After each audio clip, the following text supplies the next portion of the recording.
పెంచిన petrol, diesel, gas ధరలను తక్షణమే తగ్గించాలని రైతు సంఘం, ఆటో కార్మికుల సంఘం ఆధ్వర్యంలో మంగళవారం తిరుపతి జిల్లా వెంకటగిరి పాత బస్టాండు సెంటర్లో ధర్నా నిర్వహించారు. ఈ సందర్భంగా రాష్ట్ర కార్యవర్గ సభ్యులు వివి రమణయ్య మీడియాతో మాట్లాడుతూ, ఒక నెల రోజుల్లోనే 4 సార్లు petrol, diesel, CNG, commercial gas ధరలు పెంచారని, దీంతో అన్ని నిత్యావసర ధరలు, రసాయనిక ఎరువుల ధరలు ఆకాశాన్ని అంటుతున్నాయని ఆందోళన వ్యక్తం చేశారు. 85% ముడి సరుకును ఇప్పటివరకు ఇరాన్, రష్యాల నుంచి తక్కువ రేట్లకు దిగుమతి చేసుకుంటుండగా అమెరికా ఆంక్షలు విధించిందన్నారు.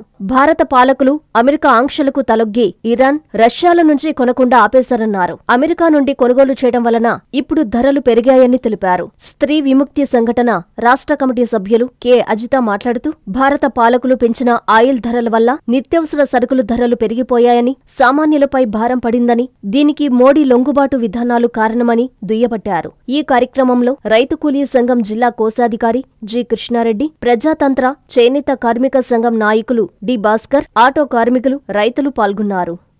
నా పేరు వివి రమణయ్య, రైతు కూలీ సంఘం రాష్ట్ర కార్యవర్గ సభ్యుడిని. ఈరోజు రాష్ట్ర వ్యాప్తంగా పెంచిన పెట్రోల్, డీజిల్, గ్యాస్ ధరలకు వ్యతిరేకంగా అన్ని మండల కేంద్రాల్లో ఆందోళన జరుగుతూ ఉంది.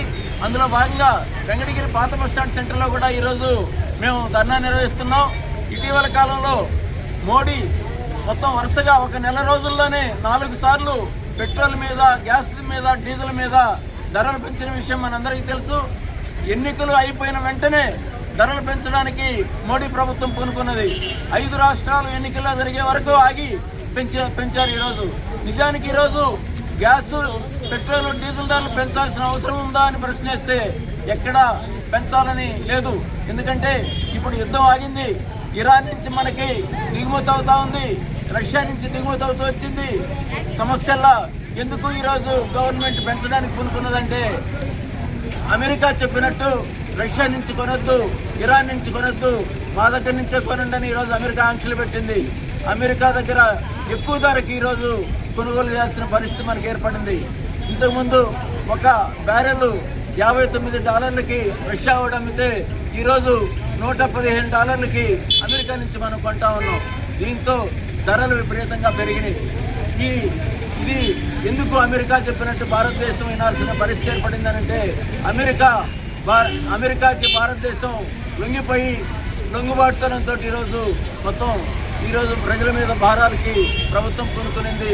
కాబట్టి పెంచినటువంటి ఈ అమెరికా విధానాల్ని, అమెరికా ఆంక్షల్ని వ్యతిరేకిస్తూ అమెరికాకి దూరంగా తిరిగి రష్యా నుంచి, ఇరాన్ నుంచి మనం దిగుమతి చేసుకొని ఈరోజు మనం అవసరాలు తీర్చుకోవాలి. అదేవిధంగా మన దేశంలో ఈరోజు కృష్ణా గోదావరి బేసిన్లో ఈ ఆయిల్ నిక్షేపాలు ఉన్నాయి. వీటన్నిటిని రిలయన్స్ గుజరాత్కి తరలించకపోయి వాళ్ళు అక్కడ ప్యూరిఫై చేసి దాన్ని ఇతర దేశాలకు ఎక్కువ ధరలకు అమ్ముకుంటున్నారు. మన రాష్ట్రంలో ఉన్నటువంటి వనరుల్ని మన దేశ అవసరాలకు ఉపయోగించాలి, కానీ ఒక గుజరాత్ కంపెనీకి కట్టబెట్టడం ఏమిటి అనేది మనం ప్రశ్నిస్తూ ఉన్నాం. అదేవిధంగా ఈరోజు మనం 85% విదేశాల నుంచి చమురు దిగుమతి చేసుకోవాల్సిన పరిస్థితి ఏర్పడింది. అట్లా కాకుండా మన దేశంలో చమురు నిక్షేపాల నుంచి తీసి ఇక్కడ ప్రజలకి తక్కువ ధరకి గ్యాస్ కానీ, డీజిల్ కానీ, పెట్రోల్ కానీ సరఫరా చేయాలని చెప్పేసి మనం డిమాండ్ చేస్తూ ఉన్నాం. ఎప్పుడైతే ఈరోజు పెట్రోల్, డీజిల్ ధరలు పెరిగినాయో మొత్తం నిత్యావసర వస్తువుల ధరలు పెరిగాయి, ఎరువుల ధరలు విపరీతంగా పెరిగాయి. ఒక రైతుకి కనీసం 6 నుంచి 7 వేల రూపాయలు అదనంగా ఒక ఎకరాకి ఈరోజు పెట్టుబడి పెట్టాల్సిన పరిస్థితి ఉంది. కనుక ఈ మొత్తం మోడీ ఈ దేశంలో అదానీ కోసం, రిలయన్స్ కంపెనీ కోసం మొత్తం నయారా గ్రూప్కి, రిలయన్స్ గ్రూప్కి ఈరోజు రాయితీలు ఇస్తున్నాడు. అదేవిధంగా విదేశాల్లో తక్కువకి ఇస్తా ఉన్నటువంటి దేశాల నుంచి తీసుకోకుండా అమెరికా దగ్గర ఎక్కువ ధరకి కొనుగోలు చేస్తున్నాడు. ఈ విధానాలకు స్వస్తి పలకాలని చెప్పేసి మేము డిమాండ్ చేస్తున్నాం. ప్రపంచవ్యాప్తంగా జరుగుతున్నటువంటి యుద్ధాన్ని సాకుగా చూపించి దేశంలో పెట్రోలు, డీజిల్, గ్యాస్ ధరలని పాలకులు పెంచుకుంటూ పోతూ ఉన్నారు. ఈ పెరుగుతున్నటువంటి ధరల యొక్క ప్రభావం సామాన్యుడి జీవితాల మీద చాలా తీవ్రంగా ఉంటుంది. ప్రతి ఒక్క వస్తువు యొక్క ధర ఈరోజు అమాంతంగా పెరుగుతున్నాయి. నిత్యావసర వస్తువులైనటువంటి కూరగాయల ధరలు గత మధ్యకాలంలో చాలా వేగంగా పెరిగాయి. అలాగే ఉప్పులు, పప్పులు, బియ్యం ప్రతి ఒక్కదాని మీద ఈ ధరల పెట్రోల్, డీజిల్, గ్యాస్ ధరల పెరుగుదల యొక్క ప్రభావం ఉంటుంది.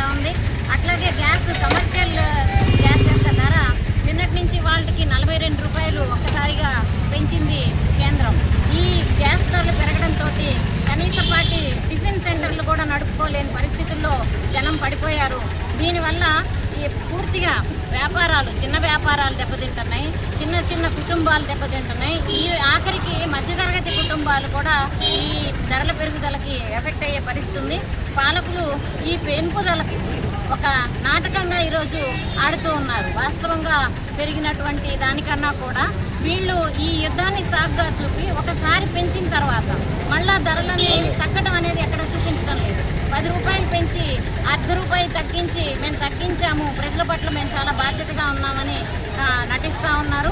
ఈ ప్రభుత్వం యొక్క కుట్రల్ని, పాలకుల యొక్క కుట్రల్ని ప్రజలందరూ, అన్ని వర్గాల ప్రజలు అర్థం చేసుకొని పోరాటానికి సిద్ధం కావాల్సిందిగా ఈ సందర్భంగా ఎన్ఎల్ హాస్పిటల్స్ అత్యుత్తమ వైద్య సేవలు సామాన్యులకు అందుబాటులో. అపార అనుభవం గల వైద్య నిపుణులు doctor Nagendra Prasad Kulari, managing director, గుండె వ్యాధి వైద్య నిపుణులు గారి ఆధ్వర్యంలో cardiology, neurology, surgical gastroenterology, orthopaedic, ప్రసూతి మరియు గైనకాలజీ, పల్మనాలజీ, జనరల్ మెడిసిన్, మరెన్నో పలు విభాగాల వైద్య సేవలు. అత్యాధునిక ఎక్విప్మెంట్ గల ఐసీయూ, ఆపరేషన్ థియేటర్, క్యాథ్లా, 24/7 ఎమర్జెన్సీ మరియు క్రిటికల్ కేర్, అడ్వాన్స్డ్ మిషనరీ గల ల్యాబ్, సిటీ స్కాన్, ఎక్స్రే మరియు సేవా విభాగం గల వర్కింగ్ స్టాఫ్. అన్ని కంపెనీల హెల్త్ ఇన్సూరెన్స్ సౌకర్యం కలదు. అందరికీ అందుబాటులో అత్యాధునిక వైద్య సేవలు అతి తక్కువ ఖర్చులో. ఎన్ఎల్ హాస్పిటల్స్, PVR కళ్యాణ మండపం ఎదురుగా, అన్నమయ్య సర్కిల్ దగ్గర, మాగుంట లేఅవుట్, నెల్లూరు.